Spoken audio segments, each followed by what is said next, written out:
Morning, everyone. So we've got a really good agenda coming up today with a wide range of speakers. So it's quite a packed agenda. So we're going to get started. The first question we're going to ask is, what are the first three words you think of when you hear the term social value?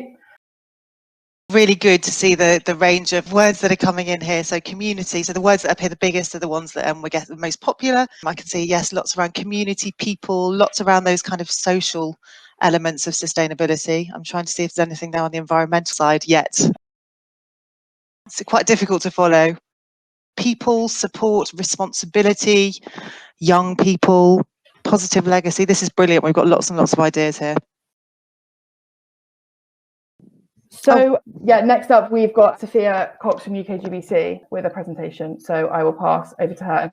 Hello everyone, and thank you for having me here today. I am Sophia Cox. I lead the social value programme at UKGBC, and I'm going to be giving a presentation on the work that we've been doing with our task group to define social value for the built environment sector and the resulting framework which we have recently launched.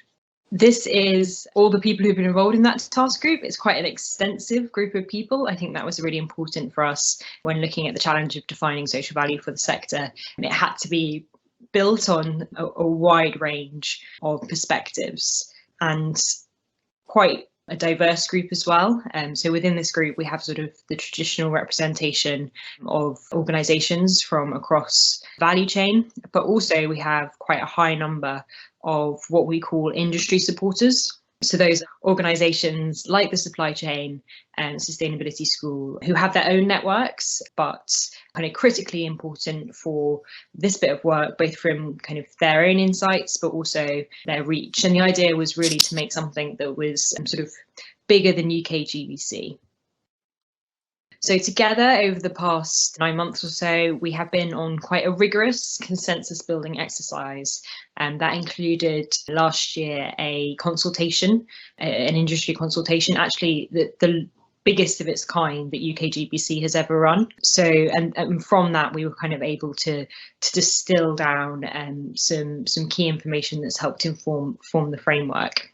I should say, we started this process with what we felt was a sort of very strong mandate from the industry that the sector needed a definition of social value that spoke to the impact that buildings, places, infrastructure have on the quality of life of people. Obviously, the challenge with that is the sheer diversity of different project types that we have within our sector. So the solution that we have and what we've recently published is our framework for defining social value, which includes, yes, a high level descriptive definition of social value that works for the built environment, but I think more importantly includes a process or outlines a process for defining social value on any built environment project. And we've supplemented that as well with what we've called principles for delivering social value, but equally might have been called sort of characteristics for recognising best practice social value delivery, and then a high level process for delivering social value that works for any stage of the asset life cycle for any asset type. So kind of going through some of those bits in turn, starting out with defining social value. Social value, as I'm sure you're all aware, is a bit of a strange concept to come across for newcomers because it's almost quite deceptive in the sense that it hides the fact that social value encompasses environmental, economic and social well-being, but critically understands all of those factors in terms of how they benefit people and how they improve quality of life. I think the second sort of aha moment that you get with social value is understanding how different it can look in different contexts, and that's because how it looks will depend hugely on who the people are who are being impacted and what their needs are and what their best interests are. So therefore, in the context of the built environment, we see social value is created when buildings, places and infrastructure support environmental, economic and social well-being, and in so doing, improve the quality of life of people. And exactly which outcomes will create social value will depend on who the people impacted by that built environment project are. And that actually you should be defining those outcomes. Practitioners, project teams should be defining those outcomes and who the people are for each project they undertake. And that's really at the kind of core of the framework that we've produced. So here we have an example of how that definition of social value might be articulated. We're not suggesting here that everyone sort of use this diagram. This is merely to kind of illustrate the point, that you might arrive on sort of these 5 outcomes as being particularly important for a different project. And you can see each of the outcomes, be they a social outcome like new public spaces, or economic outcome like workers with fair wages, impacts different levels of stakeholder. So some of them might be particularly important to the local community, some might be particularly important to the supply chain or the wider town or city or global society. I should say, obviously, the focus, and hopefully the diagram conveys this, should be on the local community and the supply chain. But for different projects, it might be that wider stakeholder groups are more relevant. So yeah, that's the kind of illustrate that idea. So how do we get to the point where we create a definition of social value for a built environment project? Well, the framework puts forward these 3 steps. Firstly, to identify who your stakeholders are. I should say that is no easy undertaking. Communities are notoriously hard to kind of pin down. But I would say this exercise isn't about going to sort of the minute detail of identifying particular households or individuals. It's about recognizing who the kind of groups are, stakeholder groups who might have the same kind of interests for a particular project. And we provide much more guidance in the framework itself on kind of the steps that you can take to identify those stakeholders. The second step is to understand their best interests. Obviously, for the local community, this is about conducting a local needs analysis and if you can, ideally directly hearing from the local community what they think their best interests are. And then for wider supply chain stakeholders, it might be about conducting a risk analysis, for example, because it's not kind of appropriate to go to them directly. Step 3 is on the basis of who those stakeholders are, what their best interests are, to agree outcomes in a collaborative process with all parties, including, of course, the local community. And you can see on the diagram, we've got what we call a golden thread of community involvement that should be present throughout all 3 steps. As you can see, this is the first 3 steps of the wider framework for delivering social value in a built environment project that has been designed to be applicable at any stage of the asset lifecycle and for any asset type. Just to kind of take you through that on a high level. So once you have defined social value for your built environment project, it's about establishing the baseline, which is really important when you want to improve additionality, creating a strategy, putting in place a measurement framework, implementing those measures, and then monitoring in the long term, which is obviously really important because it's not clear exactly how these interventions are going to play out unless you measure in the long term. And then continuously improving from that monitoring is also a really important aspect. One of the last sort of key elements of the framework is the principles for delivering social values. I said before, these also might be kind of considered as characteristics of best practice social value approach. I've covered quite a lot of them, but just to take them each once in turn. First, the importance of context. Obviously, for the built environment, that's about stage of asset life cycle, type of asset, and community, who the community are. The second is to take a place-based approach. There's lots of great work that happens and social value that is created through the corporate operations of organisations operating in the built environment, but the focus when we're looking at a strategy for a project should be the social value that can be delivered directly through that place. Thirdly, it's about taking an outcomes approach, particularly in measurement, so measuring the outcomes rather than the interventions that lead to those outcomes, and always thinking about the ultimate outcome, which is improvement in quality of life or improvement in well-being. Principle 4 is about collaboration. This should be about partners collaborating at each stage of the life cycle, but also collaborating across the life cycle so that ambition to deliver social value isn't lost in that process. And there was a point actually made at the launch event that it should be about collaborating across different projects and seeing how you can maximise the opportunity to deliver outcomes for the wider city, say, across different projects. Principle 5 is about process. Obviously, that's been kind of showing the importance of hitting different points in process rather than any particular outcome. And the last one, perhaps the most interesting one, is about additionality. Additionality is a sort of core component of the Social Value Act, and it's about going above and beyond business as usual. In this framework, we set out that we kind of interpret additionality as demonstrating that you have gone above and beyond the social value that was there before. So you have to make an assessment of the social value before an intervention and afterwards, and what you go over and above, that's your additional social value. And I think what's nice about this interpretation versus perhaps industry benchmarks or going above compliance or policy is that it forces you to do that, forces you to have an understanding of the social value that already exists and to respect the fact that you're not kind of coming into a blank environment. These are just some kind of examples of how that might play out in practice. So if you think about a housing-led regeneration scheme, you need to appreciate sort of what the community values beforehand. And if you do have to redevelop things that are valued, it's about doing it in a way that kind of replaces that value with an equivalent. So those are sort of some of the key elements. The framework is live on our website. Please do go down and download it. It's got lots more stuff in there that I haven't had time to cover. For example, a map of sort of relevant social value policy. It kind of sets out the policy landscape for social value and how that influences a project. And please do also get in touch to be part of our ongoing work on this area. We're going to set up a forum for members who are wishing to align with the framework over the next 12 months or so. And that will be a kind of learning forum, but also an opportunity to refine the framework as it goes forward. And as always, we have lots of additional activities that we do sort of as part of our work, advocacy around social value policy, industry engagement, and other learning opportunities.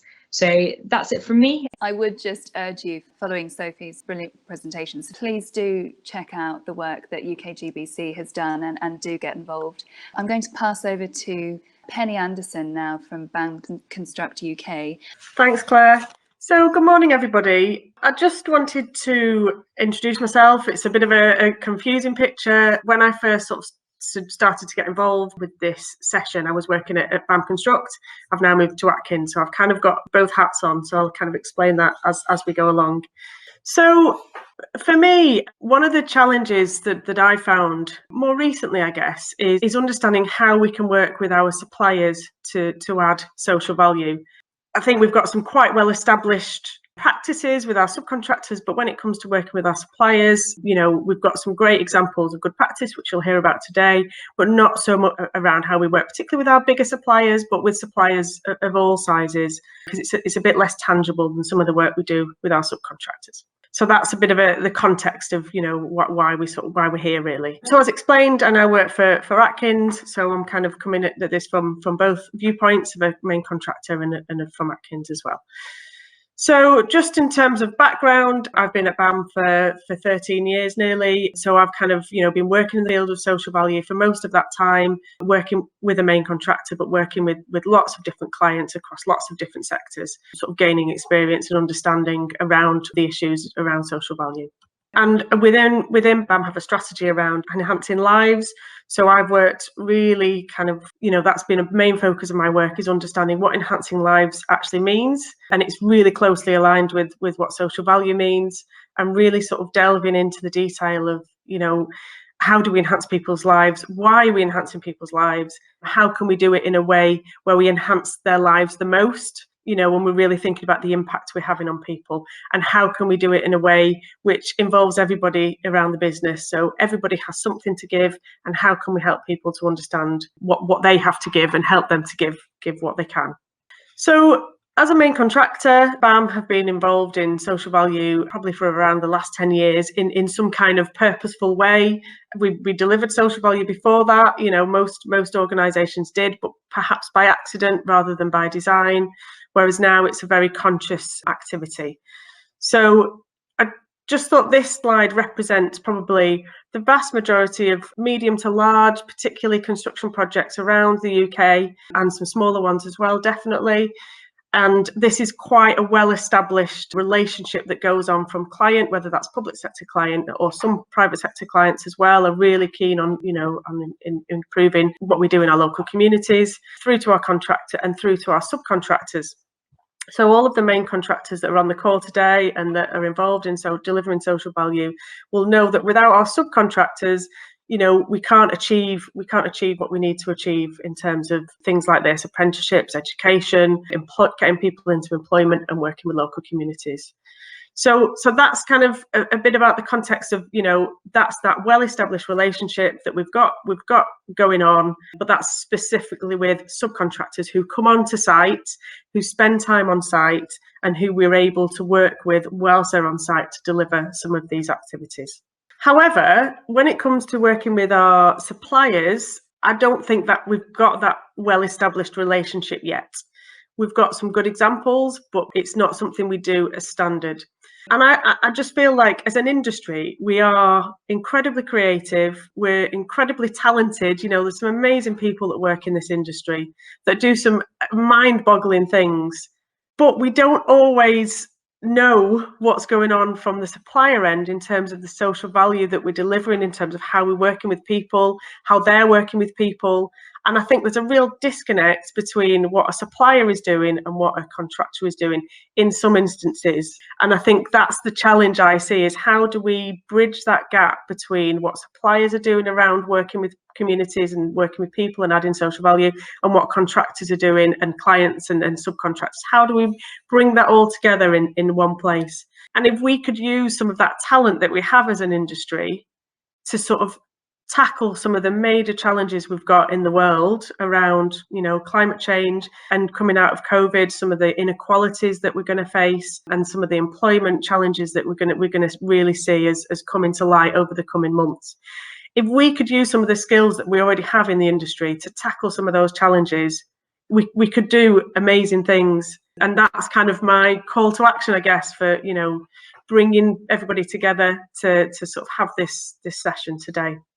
The business case is really clear and is getting clearer all the time. You know, it's been driven by central government through, as we've seen recently, the policy procurement notice, but it's driven from local government as well. You know, it's clear for local governments especially that they rely on businesses to support them in the challenges that we face. You know, they can't face them on their own, and we as businesses have a responsibility to help tackle some of those challenges together. So the business case is clear. I guess we have some questions to ask ourselves of why are we doing this as businesses ourselves. You know, it's important that we do it because our clients are saying it's important, the government's saying it's important, but what is it we want as businesses from this? You know, what do we want to be known for? What change do we want to see through doing this in the coming years? And finally, one of the things that I've really struggled with when talking to suppliers, I've had lots of conversations with suppliers around social value, and they've been great conversations, but they've not really led to action. So I think, you know, is something like having some conversation starters going to help us bridge the gaps between what's going on between the contractors and the clients and the suppliers, etc. You know, if we could ask some really good quality questions, would that help us get started on this? So questions like, why is social value important to you as a business? Who benefits when you do something positive in the local community? As Sophia was saying, who are your community stakeholders? Who in your business has something to give, and what is that thing they have to give? What are the moments in your business operation when activities could be included to add social value? So identifying those points along the way where you could do something which would make a difference.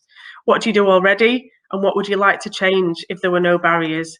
And how can you break down those barriers and make small steps towards changing and towards adding social value and creating a greater impact? So I hope that kind of sets the scene and kind of helps to explain, you know, what the challenge is and what we're trying to achieve through having this conversation today.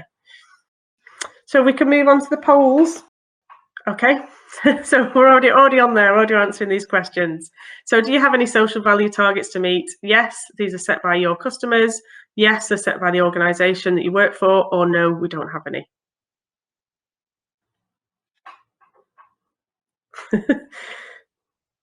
Okay, so I think people are still answering, but you know, I think it's roughly going to be around the same here. So interesting that about 80% of the organisations, 80% of the responders have said that yes, they do have social value targets, and there's a sort of a fairly even split between those being set by customers or set by the organisation.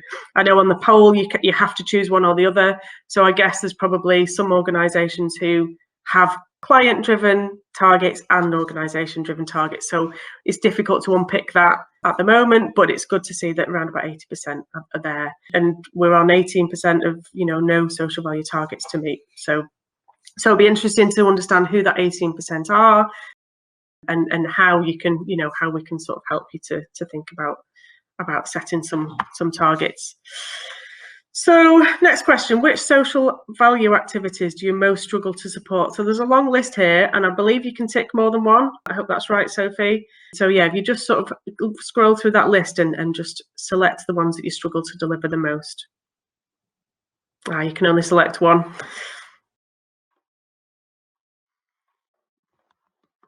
Trying to see what this says. Which is which?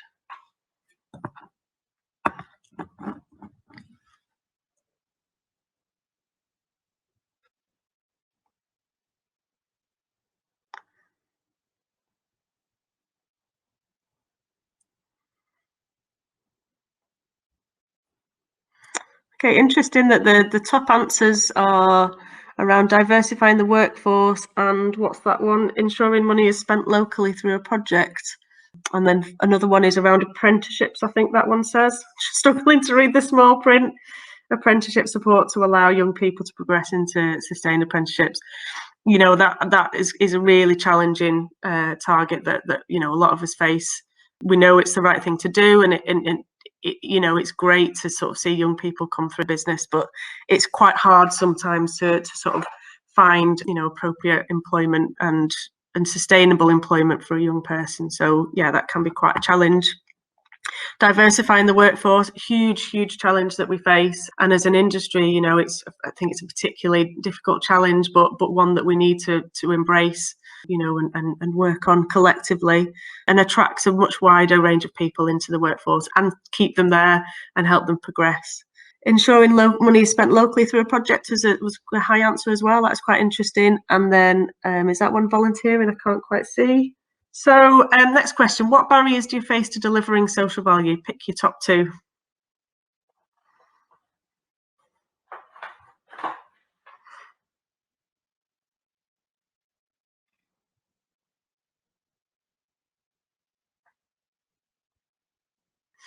So interesting that time and lack of budget seems to be the sort of clear ones that people are struggling with the most. I think that's probably represents. I think I'd have the same answers to that. Having the time to really dedicate to social value can be difficult. So finding ways to sort of embed it in your processes is absolutely key. And some of the work that Sophia has been talking about could help sort of to achieve that. And lack of budget is an interesting one, because sometimes we can deliver social value activities without a budget, but other times to make a real difference, a sustainable difference, budget is needed. Lack of knowledge is an interesting one, because actually that's one that we can challenge. We can provide training, particularly through the school, to help upskill people and help raise their knowledge levels. Thank you very much. That's all from me. I'll hand over to Sue and Alison. Thank you. Thank you. No, I think some really good points there, and some great questions coming through in the chat as well. I think this is an area where there are some really valid tensions and some real sort of very real tensions between the drive to move things forward and some of those operational tensions around SMEs and sort of the focus on apprenticeships, and how the supply chain can get more involved, and perhaps that real call to action on main contractors to sort of pick up and run this challenge of making sure that we are engaging on more than just price, and that we are putting our money where our mouth is on this agenda. So I'm Sue Pickerill, I'm the Group Community Investment Manager for Wates. We are also a main contractor. We are family owned. Social value has always been really important to the business. We have about a 1.6 billion turnover, just under 4,000 employees, and work primarily in the UK. And social value is very much at the heart of what we do. So we think that social value is really important, so that when we're delivering a project, we're not just delivering a great building or a great service, but we're also delivering for the community. So that for us, that creation of that legacy piece is really, really important. We want to make sure that the community benefits from the building or from the service as well as the client, and that's really important. We have a phrase that the Wates family often use about business being a force for good. So business done well being a force for good. And that's really central to how we operate at Wates. I think in terms of social value, perhaps 15, 20 years ago, this used to be seen as an agenda which was a sort of a nice to have, a sort of a fluffy add-on to, to the real work of getting on and building a building or, delivering a service, whereas that has now changed. Social value and the delivery of social value is very much front and centre. It's front and centre to how projects need to be delivered. And it's also much more front and centre to what we see coming through in tenders from our clients. So that expectation coming through from clients, as we've already heard, that sort of wider piece of the momentum on why this is all really important is definitely getting stronger and stronger. The expectations are getting bigger, and that need to make sure that it is a core part of how we deliver is very much there. Gone are the days where it's sort of a, you do deliver the project and you do a couple of volunteering days on the side and sort of tick a box. This is very much about changing the processes of how we do business, how we build, how we source. It affects everything. And I think that that's really exciting. Certainly for someone working in this agenda, it really adds wind to our sails, if you like, of trying to move this forward and trying to make sure that we are creating opportunities for people. Last November, we launched our now award-winning social value strategy, Creating Opportunities. And this sort of reinforces each of our projects has a community investment plan, and we're looking at how we can make sure that social value is delivered in everything that we do. And we also have 3 key themes within our strategy. So these are to challenge inequality, inspire and educate young people, and to support and scale the social enterprise sector. I'm going to focus primarily on the third one of those today. So challenging inequality, just briefly, is about sort of inclusive employment and some of these things that we're hearing about, and about living wage and inspiring and educating young people, echoing what my colleague previously at BAM was saying about sort of really supporting young people in that educational piece. But social enterprise for us is a really key way of delivering social value. And it's a really easy way, actually. And one of the things that I would love you to take away from today is that if you're going to change one thing tomorrow, have a think about this one, because it really is a simple swap that can have a really impactful it can be really impactful for social value delivery. So for those of you that are not aware, social enterprises are organisations that work commercially, if you like. They apply commercial strategies, but they do it to maximise the social and environmental well-being. So they're set up to deliver social value from the start. So like traditional businesses, they aim to make a profit, but they reinvest that profit to create a social purpose. So to change people's lives, to improve the environment. So just by trading with these organisations, they have a built-in mechanism for delivering social value. And that's what I think is so exciting about the social enterprise sector. So Wates has spent 30 million with social enterprises to date. We have a really strong commitment to this. We do it through target setting. So all of our businesses, our projects have targets around how much we want them to spend and engage with social enterprises. We also have a strong network of social enterprise champions through our business. And we've set up a social enterprise brokerage where we can identify organisations that we're interested to trade with, that we've done in partnership with Social Enterprise UK. And we're always looking for new social enterprise supply chain partners. We've even had a few examples of where commercial supply chain partners have set up social enterprise arms because they've really come on board with this agenda, and they see the value in actually maybe employing young people that are furthest from the workforce, or that they want to make a difference themselves, perhaps employing ex-offenders, for example. So we're really keen to encourage both the sector and our supply chain to trade with social enterprises as a really simple way of improving what you do to deliver social value. I know that we've had a couple of people saying, what can I do? We are, budgets may be limited, there may be less scope to get involved in kind of organising your own widespread social value programme. But this is a really simple one. You can just swap out what you trade. So on our panel later, we've got Michelle York from Nuneaton Signs. So they produce signage. If you buy signage, you could choose to buy your signage through a social enterprise. Stationery, sort of office supplies,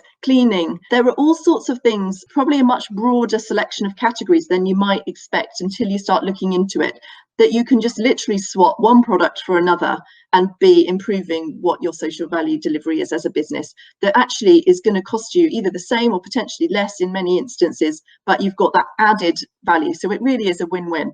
In terms of our journey, then certainly the next 5 years I see as really important in terms of collaboration and in terms of both continuing that trade, but also really partnering with social enterprises to try and scale and grow and support that sector and those businesses. And also we've got a new spend target, so between 2020 and 2025 we've committed to spending a further 25 million with social enterprises, because by trading we support the sector to grow and to scale. We've run cross-sector social enterprise events with many other contractors, and also working with Scape on a social enterprise working group, just as some examples there. And I'm going to hand over to Alison from Scape to tell you a little bit more about what Scape are doing in this agenda. Thank you, Sue. As Sue mentioned, I'm Alison Ramsey. I'm the Social Value and Performance Manager for Scape. Since 2006, communities have benefited from projects delivered through Scape's frameworks, as together we've achieved some amazing social value outcomes. On this slide, I've selected some statistics relating to projects delivered since 2013, and these reflect our commitment to the local supply chain. But 3 years ago, inspired by Wates, we introduced a requirement to engage a social enterprise on projects delivered through our regional construction framework, and then also in our civils framework. And we'll be developing this further in our future construction framework. Our ability to capture results for clients in this way has been central to our success in driving social value, and really underlines the importance of a consistent approach to reporting. On Scape projects, our national and regional delivery partners use the national TOMs to calculate the social and local economic value added. Many of our partners build this into their subcontracts and the social value reporting requirements they agree with their supply chain partners. That said, it's important to focus on outcomes rather than just calculations. In 2020, we commissioned a report to tell our story from the perspective of the people and communities that really see the benefit. It's called Social Value More Than Metrics, and it can be found on our website. And I'm also happy to circulate to attendees following today's session. Collaboration is central to how we work as a public sector organisation and key to our focus on social value. As Sophie mentioned earlier, it means working with our immediate framework partners and also others in the sector to achieve a greater impact through our combined strength. Last year, we saw a great example of this when we launched Learning in Lockdown, which was a STEM-inspired week-long virtual work experience programme. Working with 43 industry-leading organisations, including the majority of our framework delivery partners, we engaged 2,000 pupils from 300 schools across the whole of the UK. The success of the programme has contributed to Scape's recognition in winning the Frameworks Award at the National Social Value Awards announced last week. It's also focused our thinking around the effectiveness of collaboration and has led to our new Scape Community Legacy programme, which will see nationwide community benefits activities delivered jointly and shared with clients across all Scape frameworks. We're also continuing to build on work we started with Wates and other partners pre-COVID, when we established the Scape Social Enterprise Working Group. The broad purpose of the group is to extend the social impact of the built environment sector by increasing supply chain spend with socially or environmentally purposed organisations. To achieve this, our first major project is to develop a new social enterprise database and procurement tool for the built environment sector. The development of this tool is currently out to tender, with details on Scape's website and on Contracts Finder if you're interested in making a submission. When it's completed, it will allow subcontractors and supply chain businesses to better sell their goods and services to the built environment sector. We recognise that many supply chain partners are not social enterprises, and we want this tool to be an opportunity for those of you at an earlier stage on the social value journey. Built into the tool, we have our own bronze to platinum social enterprise assessment standard, so we can recognise the nature of the organisation. So we're going to move on to our next poll. And we'd like to ask where you feel your business is on the social value journey. Do you consider your business to have a social purpose or mission, or does your business take opportunities to drive social change through the work you do? So the responses are either yes, our approach to social change is stated and understood. To some extent, it's informally understood. We can do it on an ad hoc basis, or no, we don't have a social purpose. So looking at the results coming in there, it seems to be the majority is to some extent it's informally understood within the business. I think what we would say from our experience, from our point of view, is that if you can develop a social value strategy, and it doesn't have to be some big glossy brochure that's 20 pages long, just purely a one-pager, just so that you set out and state what your aims and objectives are, it makes it so much clearer for everybody working in your organisation and also other organisations that want to work with you. They can see what your aims and objectives are in this area, and everyone knows where they're coming from. And I think to develop a social value strategy, like I say, even if it's just a one-pager, it is definitely a benefit for everybody within your organisation and also people working with you. Thank you so much, Alison and Sue as well. I think you've both done such a lovely job of breaking down some of those quite complex thoughts about social value and making it, you know, setting out some quite digestible actions. So I'm going to hand over now to John. John, please. Good morning, everyone. Thank you, Alison. Some very positive points there to pick up on. So my name is John McGrath, the Director for O'Neill and Brennan Construction. Obviously today I'm going to share with you all some insights into our company's journey and experience with the Supply Chain Sustainability School, and currently where we are at on our roadmap and action plan to where we need to get to. I'll just give a quick introduction to O'Neill and Brennan. Like I said, we'll give a timeline to our journey with the school. We've been engaged with the school since 2012, so we've a good chapter to go through. Our business case is very important for any, I suppose, construction supply chain member, is the business case for sustainability and social value. The challenges we incorporate or came across as an organisation, some real challenges, and particularly the past 12 months are probably the biggest example of these challenges. I'll just run through our roadmap, so our sustainability roadmap and agenda for the organisation. And within that, we have some key impact areas and our key influence areas that we want to roll out. So just an introduction to O'Neill and Brennan. We've been trading since 1990, it's just over 30 years. We have a group turnover across the UK and Ireland in excess of 100 million. Basically, we are a solutions provider for the construction industry. So we provide construction logistics and site services, trades and labour, professional and technical staff, and recently SIA security. I think on average a week we probably have about 2,500 staff members on site, and daily we probably have an influence on about 500 plus live daily sites. Throughout the year we probably accumulate about 6 million hours of working hours from that 2,500 staff members. Obviously we have 17 regional offices located throughout the UK and Ireland, so that just gives you a feel for, I suppose, the challenges we had in implementing the social value plan across the group. So our journey, we engaged with the Supply Chain Sustainability School back in 2012. We became gold members in 2013.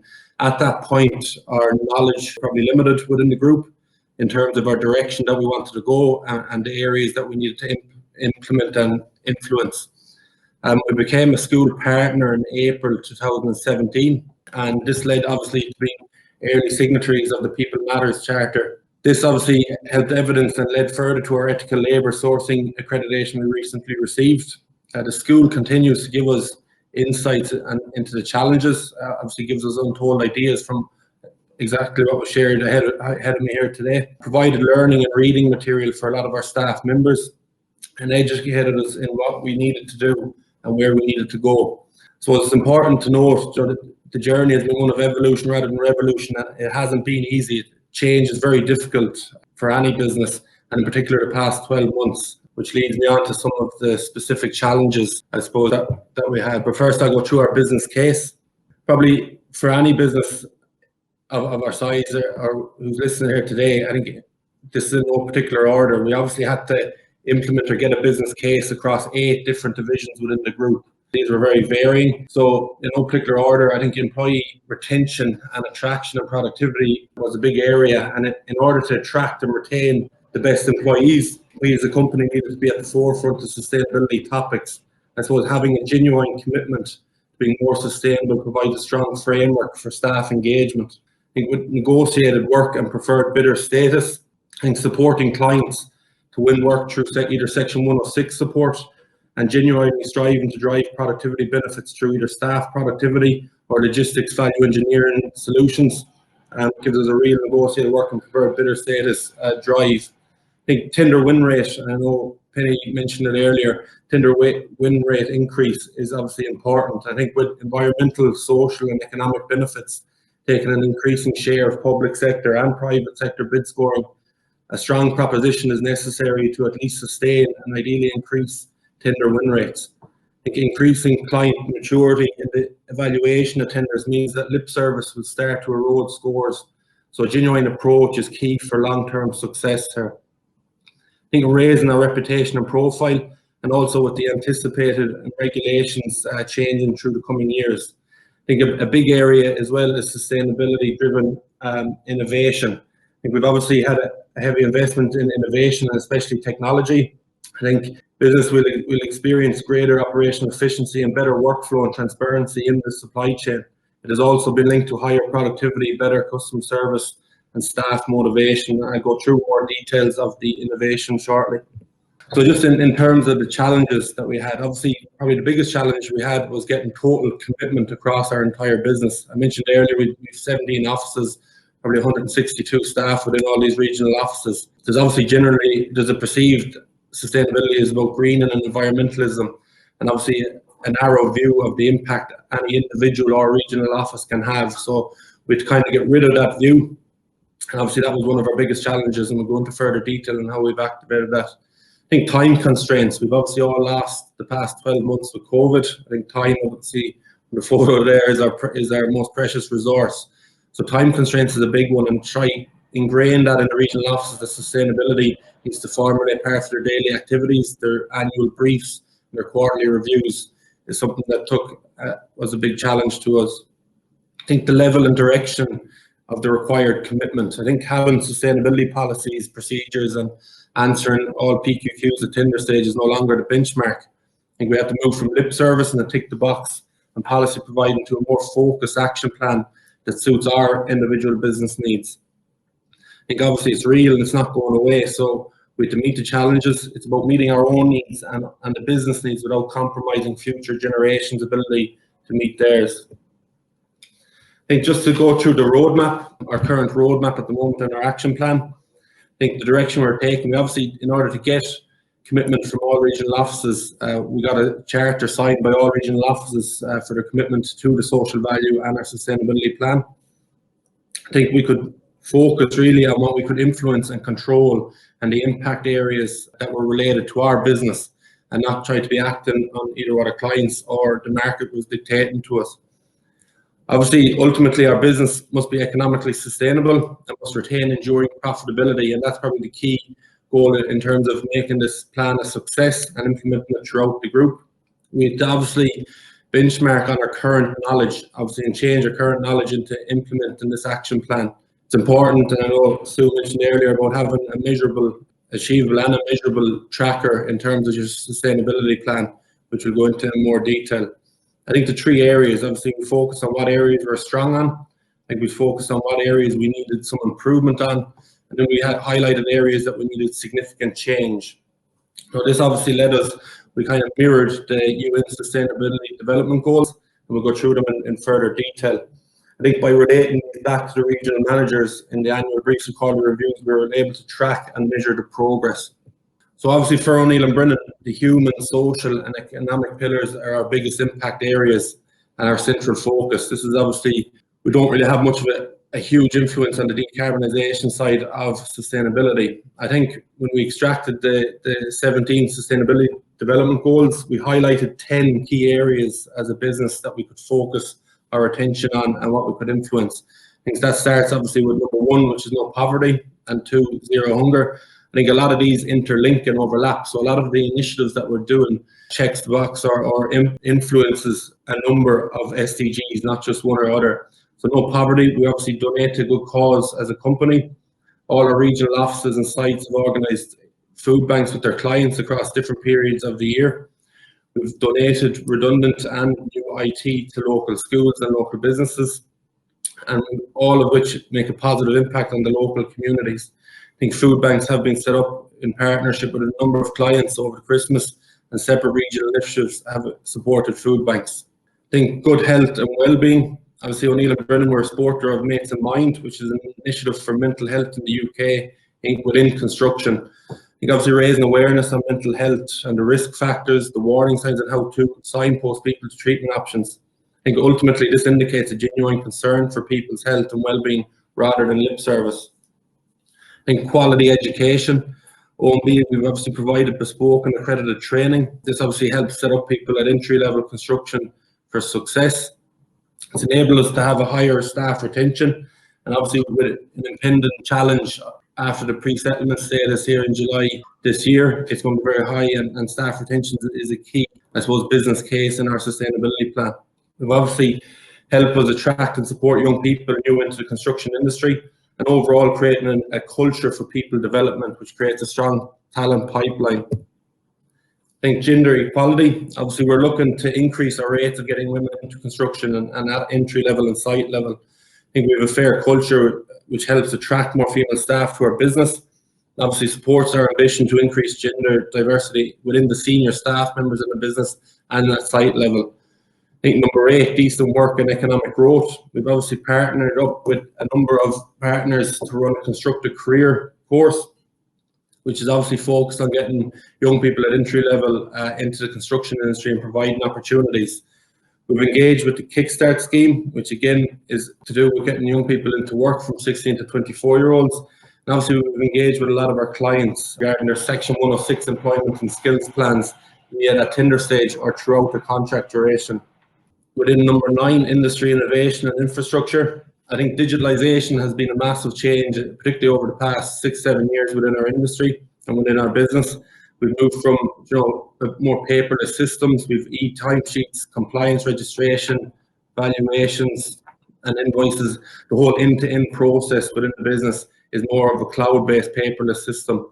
I think with innovation in terms of our logistics division, we have a full cloud-based logistics hub that obviously ties into the local communities in terms of managing deliveries with the delivery management system and looking at waste management systems and cloud-based trackers to reduce waste recycling rates on site.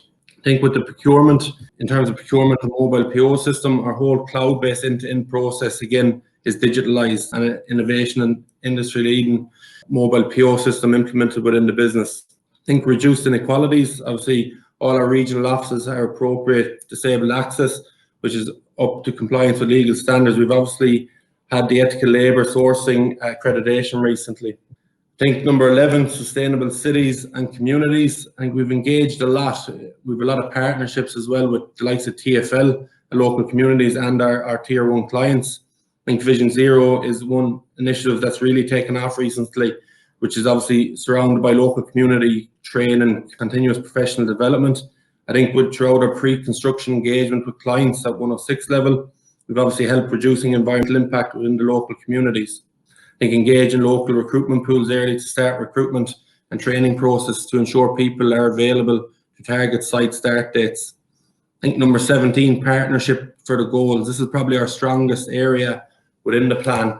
Just an example there, we've obviously a collaboration with Buses for Homeless based in Atkins, which obviously engages with helps getting homeless people into work, creating opportunities so they can get residencies, etc. Which is we've an example there of Aaron Peck, who's working on a 19 Elms job at Multiplex. We've helped him from homeless right to getting his own accommodation and getting his direction back on track.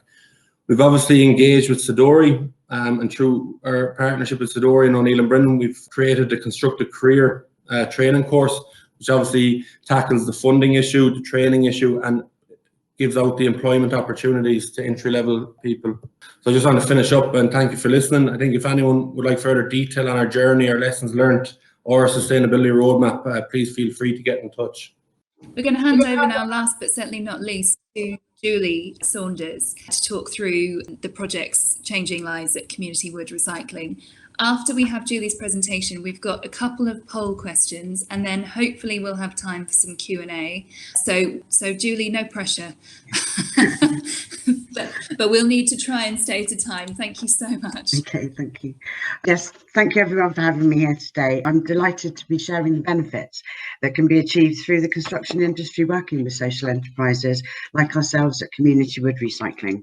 I'll be touching briefly on our background, our service model, but most importantly, the impact of our service within our communities. I've been working with the construction industry for over 20 years now, growing from humble beginnings back in 1998 with our founder and MD, Richard Mehmed, setting up in Brighton, and growing steadily over the years to now 30 members up and down the country, including 2 of these in Scotland, 1 in Wales. We develop, as you may be aware, great environmental Results for our clients: we divert out 100% of wood waste from landfill, giving our customers regular reporting on what's happened to their wood waste after it's left their site. This is the environmental impact. But through doing this, we're saving resources and changing lives with community wood recycling. Very briefly, just in case you don't know how we work, we're an alternative to a traditional wood skip, but instead of leaving a skip for our clients, we ask that they segregate wood waste in a wood bay area where our team will come and collect in a caged transit vehicle. It will then be taken back by our operatives and sorted and prepared at the yard. Larger pieces of wood will be sold for retail, smaller pieces made into products, leftover pieces being cut up into firewood, and anything that can't be reused being recycled as wood chip. All this gives disadvantaged people the chance to discover, develop skills. Our service model is based on three things, really. It's saving void space, creating jobs, and being the best environmental solution for wood waste. Everything we do, importantly, is labour intensive. It's this work that allows us to demonstrate the other value that we really pride ourselves on at community wood recycling, which is the difference that can be made to people's lives, social impact that's created through working with us. Our USP, I guess, at community wood recycling is that we reuse as much of the wood as possible. This process, as I mentioned, is labour intensive, and that's what creates the work for a wide range of people in our local communities, people who might have otherwise been marginalised in the workplace, and this is in communities all over the UK. There are people who come to us through drug and alcohol problems, people with learning disabilities, people with mental health problems, long-term unemployed, ex-offenders. But by coming to work with us at Community Wood Recycling, they can begin to build some routine back into their lives and gain valuable skills, skills that they're able to hone in on and develop. We've got an in-house 12-module training scheme that they can go through. And within this, they're able to find their individual skills, whether it's going out on collections themselves, doing the hand loading, learning how to sort the wood with what can be turned into products, what can be resold. They can learn and develop carpentry skills in our workshops, or the logistics of running the collections, managing the yard. The list goes on. Really, they're all invaluable skills that can be learnt there, that they can take with them to move on to more permanent employment, which quite often means that we lose our great team members, but it's always a positive thing because that frees up space for more to come through our doors and when needed. So people in our local communities, really, you might not have been given an opportunity previously, they're able to thrive on this, really, improving their prospects, improving the quality of their life. Which brings me to Steve, who came to our Basildon enterprise, New Life Wood, a couple of years ago. An adult in recovery for alcohol abuse. Steve realised he needed something to change his life around, and started working with us. And working with us at Community Wood Recycling has really given him a sense of purpose, enabling him to feel valued and important again in his life. I'm going to cut to a quick video of Steve putting it far better in his own words. That's okay. I had just come out of rehab for a long-term problem with alcohol, and found I had lots and lots of time on my hand, and decided to come down here to do initially a bit of volunteer mentoring, and it kind of increased from there. Like most of the guys here, we do pretty much of anything. My initial role here was as a volunteer mentor. I then got into working into the workshop, which I thoroughly enjoy. And so it's pretty much anything, paintings, breaking up pallets, whatever needs doing, really. It's made my life worth living again. It's having something to work towards. It's a huge thing in my life now, the project. It's a reason to get out of bed in the morning. Yeah, I also wanted to mention, Steve mentioned how much he enjoys now mentoring others, making a difference in their lives, people who have experienced a similar journey to his. Just really briefly, again, another example of a life that's been changed. Sam, who came to our Birmingham-based enterprise, Jericho Woodshack. He came to us as the script up on here for you, but he had poor mental health, absolutely no experience of working in woodwork before, and initially he came to us for just some kind of routine in his life, begin socialising again, and he's now become a core part of the team there, and has developed skills not only his confidence has grown, but his woodworking skills. He has made a huge range of bird boxes and bee houses, one of which he's proudly holding air. His manager, Lucy, that this is the thing, that the bit where the lives are really changed, as well as the great environmental outcomes, is that he's been able to provide Sam with space to just get lost in his work, to find out what he can do, and the improvements in his confidence and resilience to get through things after making mistakes is, as Lucy, his supervisor, says, phenomenal. Which is, you know, and there's Sams up and down the country, all over, that are working with various enterprises of ours. And this little bit of difference that it makes in their lives, and the thing that they can take forward into future, you know, is here to see. As I mentioned, we've got 30 enterprises across the UK.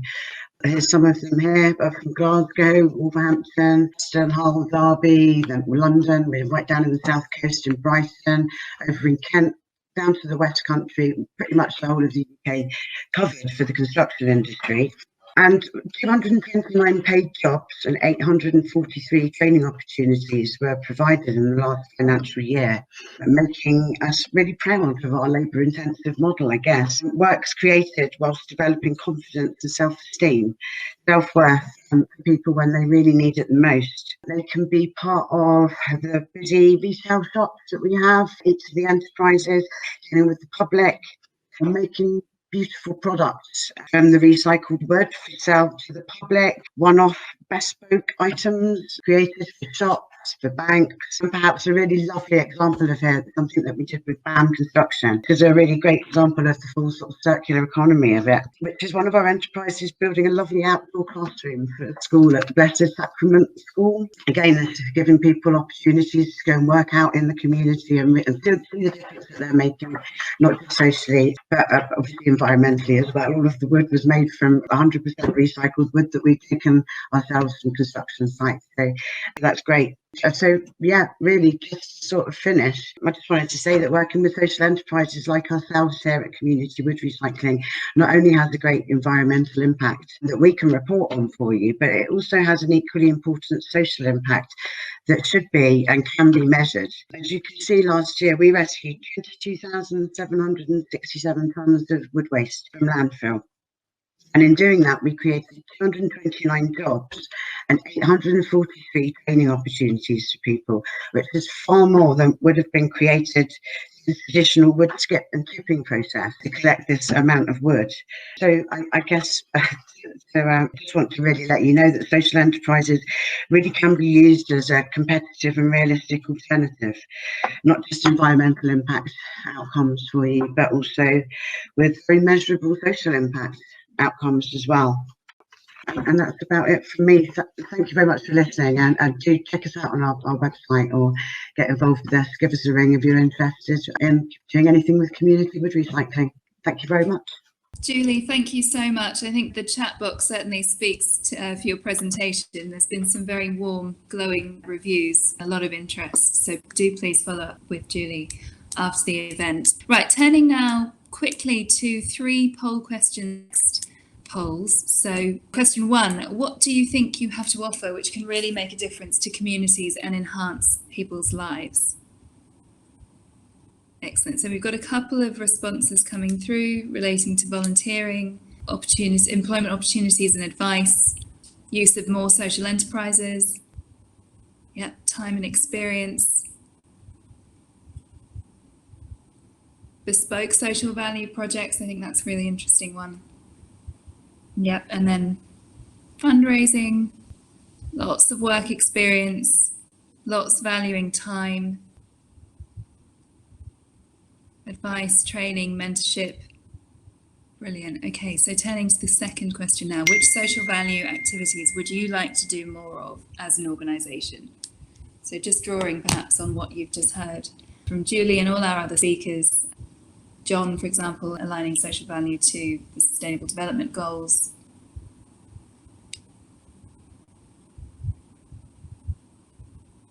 Great, so again, we've got more volunteering, supply chain engagement, which is interesting. Broadening out that community involvement. Yeah, more in supply chain diversity, working with SMEs, social enterprises, long-term unemployed, deprived communities, brilliant. Okay, and finally, what support could main contractors give you which would genuinely help you to have a greater impact for the community, environment and the local economy? This speaks to a couple of the questions that have been coming through on the chat box, actually.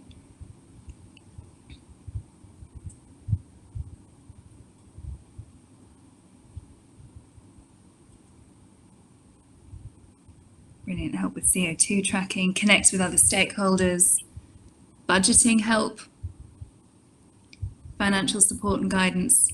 Yeah. Values over price. Again, real value here over in the networking. And knowledge sharing to avoid duplication of effort. Brilliant. And greater transparency.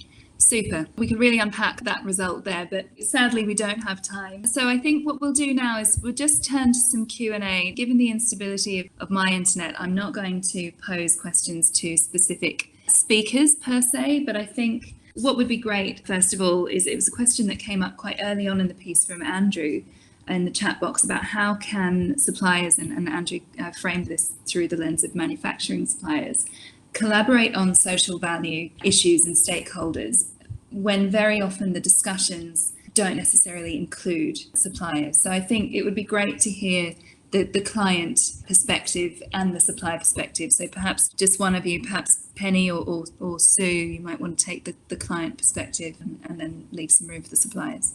Thanks, Claire. I think that very question is the reason we're here, for me personally, because I have tried to have this conversation with suppliers. It's been a great conversation, but it's not led to where I'd want it to lead. And that's what got me thinking, actually, maybe as an industry, we need to get better at having that conversation. So I would absolutely welcome, taking this event forward into some kind of activity, some kind of workshops or something where we can really delve into that question a bit more and really kind of understand how we can make that conversation a better conversation across the board with suppliers and contractors and clients as well. I definitely echo that. I think that the important part of the conversation of the question there really is that you should be part of the conversation. And I'd echo what Penny's saying, I'm really keen to make sure that you are part of the conversation going forward and to look at what we can do to understand, what barriers may be in place or what sort of things may be challenging for different types of organisations, but to make sure that we are understanding what contribution you can make and both encouraging you and supporting you in being able to do that. So yeah, keen to be involved in in those sorts of conversations as well going forward. Brilliant, thanks both of you. And just I think that really ties into another comment that came through in the chat box about the potential for client mandate to be quite restrictive when suppliers are approaching it. So we often talk about beneficiaries being local, for example, and so we get tied into sort of specific groups or specific postcodes, and that can in some ways limit, if you like, the overall really brilliant impacts that a supplier may otherwise have. So I think that's interesting. And there may be a piece of work after this for all school members or prospective members to take the UKGBC framework, which really aims to break down the barriers, but drive the conversation through the asset life cycle, as Sophia said. I think I'm just going to finish with one more question, looking at how can suppliers go about finding the right social enterprises for them. So obviously we've heard from Julie about the very tangible impacts that social enterprises can have. And I think what the beauty of it is that it helps clients, it helps us as an industry to really start to focus on outcomes rather than inputs and outputs, which is where the social value conversation, originally started some years ago. So beyond the networks that exist, obviously Community Wood Recycling seems to have a very strong fan base on this call, appropriately so. But for those looking for other opportunities, where should suppliers look? Yeah, I would say that there's obviously Social Enterprise UK have a database on their website. When the Scape database is launched, then that will provide an opportunity. I think also, if you want to talk to some of the main contractors about which social enterprises we're using as well, that might be another route. Or you can unearth quite a few by googling social enterprise. It's worth being aware that there are different as Alison mentioned, so different criteria, if you like, for how a social enterprise is defined. We align with the government and SEUK, Social Enterprise UK, definition of social enterprises being sort of putting more than 50% of their profits back in, and so there's elements around making sure that the governance is sort of really clear on their social mission and that sort of thing. But you can find a few supply chains as well. Rachel's put in the chat. There are organisations that are popping up to support organisations to find social enterprises. Construction Line that we use are flagging those in their supply chain platform, so that buyers rather can identify social enterprises within their platform when they're looking for supply chain. So there are lots of different routes to find some. I would say think about the categories where you may be able to substitute in a social enterprise if you're not using one already, and then maybe focus on a couple of categories and look for social enterprises in those areas. Claire, can I just pick up on a comment that you made a second ago before posing that question, which was around sometimes, client requirements can be restrictive. I think the beauty of the conversation we're having now around working with suppliers is that actually, if we don't want to, we don't have to kind of categorize suppliers in with the kind of targets that we have from clients. We have the opportunity to be quite creative right now and think about, well, what have you got as an organization, as a supplier? What can you do, and what do you want to do, and how can we work together to sort of make that happen and make it something meaningful through the projects that we're working on? And I think some of the best projects that any contractor can work on is one where the client is driven to include social value, but isn't over prescriptive about what you need to do. They kind of give you the principles that they want you to work with, and they introduce you to organizations that they are important to them, but they kind of let you kind of use your imagination to sort of bring something different to what they would normally do. And that's what we've got here.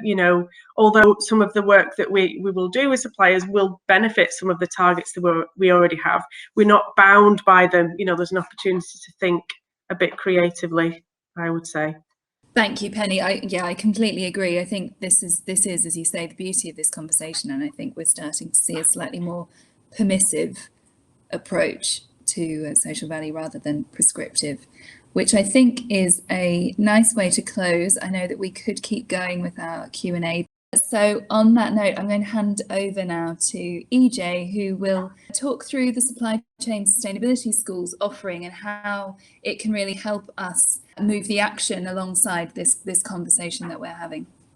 Hi, morning folks. Thanks, Claire. Yes, so I've got 5 minutes just to whiz through, I suppose, ultimately, how can the school help you with all of these challenges and discussions that we've talked about this morning? Okay, so first of all, as a quick reminder, all of the school events, CPD training, resources, etc., they're all completely free for you to access and use. And the reason they're free is because we have 118 partners, a combination of clients, contractors, home builders, FM service providers and suppliers who all part fund the school and actively recommend the school as the go-to sustainability resource for their supply chain and for their colleagues as well. So hopefully you're familiar with the school in terms of how you can find resources, but just in case, if you're on the school webpage, you just go to the Learn section. Once you're in there, you can search for resources by keywords, so social value, training and skills, ethical business, whatever it may be. And you can also search using different filters. So they're kind of halfway down. You can see you can search by competency, so beginner right through to advanced. Topic and subtopic, so that's things like, it could be air quality, circular economy, social value. And then you've got markets. So if you're only looking for resources that are specific to the homes market or construction market, probably not the case so much with regards to social value, but you can do that. You can also search by format. So whether it's e-learning or videos, or if you don't like watching videos, there's, you can search by toolkits or publications. And then we've introduced a star rating as well. So you can look up resources that have just been rated, the kind of, the 5 out of 5 stars. So, social value encompasses such a range of topics, as we've talked about many of them this morning, mainly more about this kind of social side of things. But to give you a flavour of what we've got to help, and we've got some resources here. So, on the top left there, you've got the one, it's a case study. It's a really interesting case study. And it looks at circular economy, it looks at training and skills, it looks at energy and carbon. And it's a case study of Balfour Beatty Economy working in partnership with HMP Foston Hall.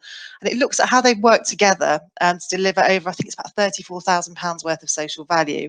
And it looks at how they've engaged prisoners and given them a chance to earn and learn. You've got the UKGBC framework we've heard a lot about today. We've got 2 case studies there, Reading from the Start with Vinci and a video on how to support local people to get into construction.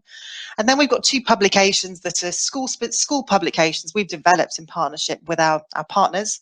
The social value in the built environment, what that does is it encapsulates various different approaches of our wide-ranging school partners. And it's really useful for kind of handy tips, hints and case studies on how everybody's tackling social value. We've got the wellbeing in the built environment as well, which links very closely to this agenda. So I'd urge you to have a look at those. Designers, there's a key role for designers to play in delivering social value. So we did some work with Reba a few years ago on social value and design of the built environment. The top there in the middle, we've got a couple of sustainability shorts. So those are short 2 to 5 minute videos or animations. They're designed for people predominantly on site. So for example, the one on air quality is, well, what's the issue around air quality? Why is it such a topical, what's important and what are the health implications and what can people on site actually do to help address that? We've got the material exchange mapping platform. One of the things that does is it helps many of our partners who may have a project in a specific region and they may have excess materials. So it tries to match them up with any community organisations that may benefit from those excess materials. Along the bottom there, we've got recordings of previous social value webinars that we've run. We've got one particularly on monetisation. We haven't really had a chance to touch on that today. We've heard about PPN06 very briefly. So there's a lunch and learn coming up all about that for those of you who want to understand more about that. Learning pathways are something that launched fairly recently. What they are is they're, I suppose, a tailored learning pathway features a curriculum of activity, so resources to be completed. And once you've completed them, you actually get a badge and that stays on your dashboard and you can share that badge with your customers or colleagues. An example, we've got one here at the top there, social value defining and delivering. So I think that's kind of aimed at a level 2, so aimed at those people who've got some knowledge of social value. And this is an example of what the pathway includes. I think it's 10 resources in total, but you can see 5 of them there. So you can see you've got the title of the resource, you can see what type of resource it is, whether it's e-learning or a video or a document, shows you the level it's aimed at, and also most importantly, how long it's going to take you to do that. And hot off the press, I believe that there's another learning pathway that has launched today, which is I suppose, level 1 that sits beneath this, that's what is social value and why is it important? So again, I'd urge you to have a look at those. These learning pathways are quite exciting because what they enable you to do is use the school as a learning management system to upskill your own colleagues. So through your dashboard within the school, you can click on learning pathways and you can allocate different learning pathways to your colleagues. And you can set a completion date and time and a badge, and you can go on and monitor when they've done that. And that's the kind of thing that some of your customers may be really interested to hear about in terms of how you're upskilling your own teams on social value. Don't forget, we've got more training and events coming up. Clearly you know about them because you were here today, but we've got lots of really packed agenda, pretty much something every day. So you've got things coming up on carbon, on sustainability strategy, on micro behaviours and fairness, inclusion, respect. We've got the PPN06 webinar coming up, but yes, please do have a look at all of those. And that really is the last from me. So Claire, back over to you. Thanks, EJ. It's brilliant and it really shows the breadth of the school's ability to help with this. Huge thanks to all of our speakers and your insights. I know that they've been deeply appreciated. We've seen a lot of very positive commentary in the chat box, and this is very much an open invitation to please keep the conversation going. You can contact us at the details on the slide, info@actionsustainabilityschool.co.uk, and all of the information that EJ just spoke about is available on the website supplychainschool.co.uk. So thank you so much and enjoy the rest of your day.